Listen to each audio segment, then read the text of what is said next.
Hello everyone and welcome back to my channel. My name is Velia and today you're watching the third installment of my Pug Life series.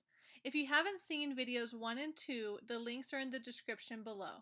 I recommend checking them out before watching this video. Today I will be going over best practices regarding how to get invited into a pug. Oftentimes, getting accepted into groups may be difficult. There are a lot of great players out there, and a lot of the time it's really about having that small edge over the other player in terms of skill and gear. However, these tips will be helpful in getting your tunes considered more often than not. Hopefully you learned something, and I hope you enjoy the video. Let's start with signing up to a group. As discussed in the last video, make sure you're looking for a group that matches your experience. If you're new to raiding, completing the raids in order of difficulty helps you get invited into more and more raids. For example, having a normal Archimond kill will help you get into more heroic runs. Having a heroic Archimond kill will help you get into more mythic runs, and so on. If you have no experience, start off by looking for normal groups.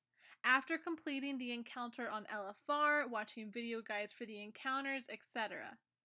Achievements and experience go a long way when proving to a raid leader that you know what you're doing in a raid. When signing up, it's important to put as much information in your description as possible.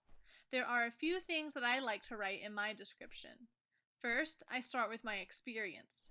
Be honest with the raid leader and always let them know what your experience is in the raid that you're signing up for. Like I discussed earlier, if you don't have the experience, start with easier raids and work your way up the ladder. Secondly, I link my legendary status. In Warlords of Draenor, that would be letting them know the level of your ring. In Legion, it will be letting them know how full your artifact weapons tree is, and if you have any one of the legendaries that can drop from RNG. Lastly, I let them know that I have all of the voice chats downloaded and available. A good pug, as identified in one of my previous videos, may be running a voice chat system. Letting the raid leader know that you're efficient enough to have downloaded this ahead of time will signal to them that you're an experienced raider. You can see what a typical sign-up looks like for me here. After sending in my sign-up with my proper description, I will whisper the raid leader with my best achievement and the status of my ring or my legendary as well. A raid leader is dealing with a lot of things and may accidentally skip your sign-up. Whispering them directly is a good way to show them that you're serious about the group. Next, make sure that all of your add-ons are up to date and that you have most raiding add-ons at your disposal. I'll be making an upcoming video with typical raid add-ons that many pugs will be looking for, such as loot distribution add-ons, although these will be more rare in Legion with the changes to Master Loot, no add-ons like Angry Assignments, and boss mods such as Deadly Boss mods or Bigwigs. Most add-ons give the raid leader the ability to see which players have that add-on installed.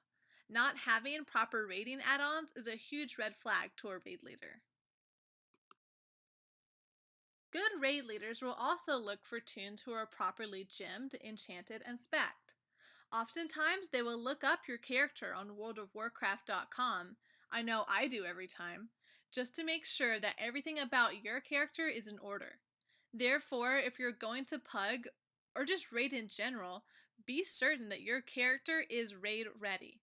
That means understanding which stats are best for your class and gemming, enchanting, and talenting properly.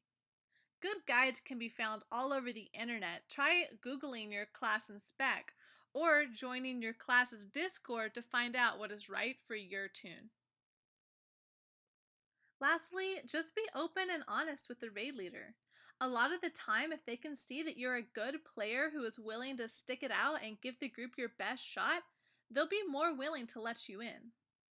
And that isn't to say that there aren't a bunch of scumbags out there that will ignore you if you're not max geared and max experienced, but as I stated in a previous video, you don't want to be grouped with those assholes.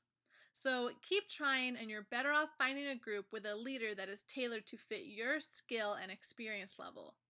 The more you pug, the more experience you get, and the better rater you become. Then it's easier to get into pugs. And that's all I have for you guys today. Thank you guys so much for watching.